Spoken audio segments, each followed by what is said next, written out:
Et nous sommes de retour sur le plateau TV des JFR 2019, les journées francophones de la radiologie.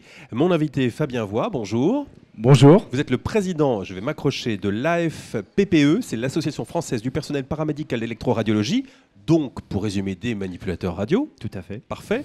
Pourquoi c'est important d'être ici au JFR? Ça a l'air d'aller de soi, mais ça ne l'a peut-être pas toujours été.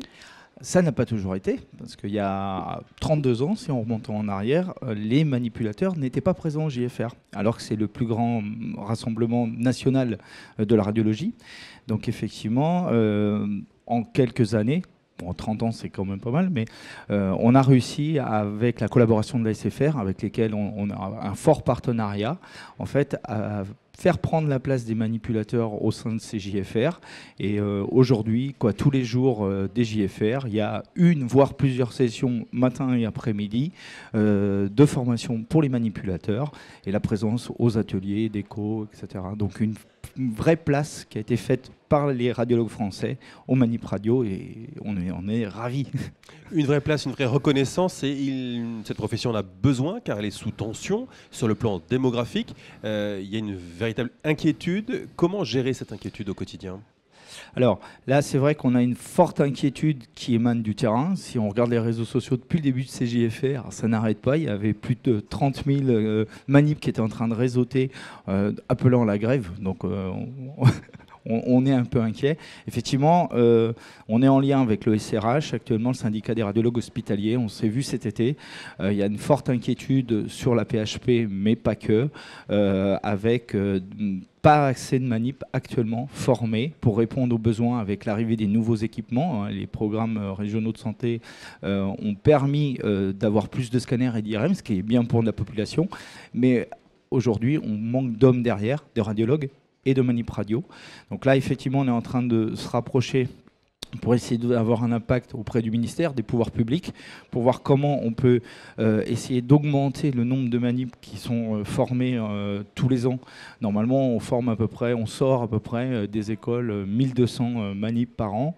Effectivement, ces 2 dernières années, on avait plutôt été sur du 900-950, plus des départs en retraite. Les gros plateaux techniques se sont structurés début des années 80, avec l'arrivée des scanners. Beaucoup de manips partent en retraite actuellement.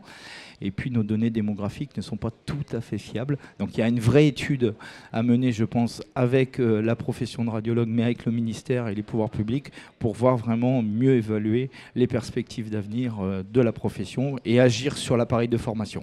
Alors justement, comment rendre cette profession plus attractive ?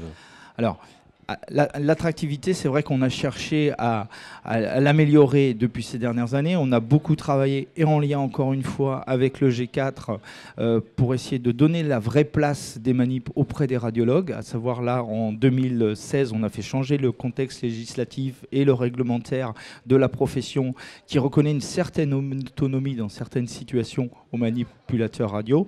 Et l'idée, c'est d'aller plus loin derrière et que partout où les radiologues vont être en capacité de déléguer plus d'activités aux manips, il faut le construire ensemble, soit dans le cadre des protocoles de coopération qui sont déjà existants, soit dans le cas pour après, derrière, aller plus loin ou directement sur les pratiques avancées, à l'instar de ce qui se fait pour les infirmières, comment les médecins sont en capacité sur des activités de contrôle qui ne nécessite pas l'expertise d'un radiologue, mais d'un manip plutôt lui que lui. On va monter en position d'expert. Comment on va pouvoir déléguer certaines activités. Ça peut être sur des gestes interventionnels simples.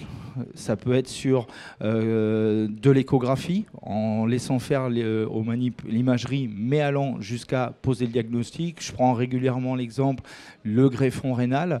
Un greffon rénal qui a été contrôlé initialement par un radiologue. On peut imaginer qu'à partir du moment où le greffon est stabilisé, le suivi derrière avec des valeurs de référence peut être délégué à un manip formé spécifiquement et que le temps que tout va bien pour le patient, on n'ait pas recours au radiologue. Par contre, on puisse imaginer une fréquence d'examen plus importante pour éviter qu'à un moment donné, on arrive trop tard quand le greffon s'est dégradé. Voilà quelques-unes des pistes. Voilà quelques-unes des pistes. Merci beaucoup Fabien Voix d'avoir donné de la voix, c'est facile, je ne pouvais pas la louper, en faveur des professeurs, de la profession des manip radio. Et excellente JFR 2019 à vous. Merci et à vous. Très bientôt sur notre plateau télé. Merci beaucoup.